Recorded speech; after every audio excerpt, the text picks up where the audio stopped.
Hey guys, in today's video, I'm going to show you how to use Pi Network app and earn money. Let's begin. So once you've downloaded the app on your Google Play Store, you're going to have two options there. And one says continue with Facebook, or the other one you can continue with your phone number.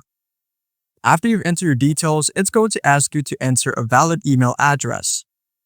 Now after entering your email, it's going to ask you to enter a password. Now what you need to do is you need to enter your first name, last name, and then you need to create a username. Once you're logged in, you'll see a big lightning bolt icon on the home screen. Tapping this starts your mining session. Now here's the cool part. The app doesn't actually run in the background or drain your battery. You just need to check in once every 24 hours to keep your mining session active. The amount of Pi you earn depends on your mining rates, which can increase if you invite friends to join your earning team. This feature encourages community growth while boosting your rewards. Remember, though, your mining rates will decrease as more users join the network, so it's a good idea to start sooner rather than later. So there we have the base rate, and then we have the boosters, and in case you want more information, you just go into select the question mark, and then it's going to give you more information about how it works.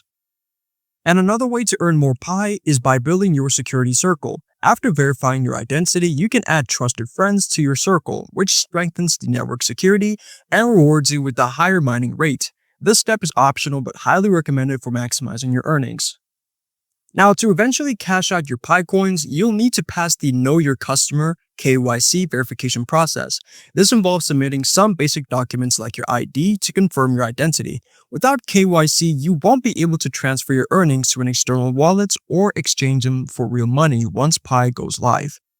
So if you want to submit your KYC and your ID documents, then you're going to see the button there where it says Submit KYC. And there you go. I hope this video was helpful for you, and I'll see you in the next one.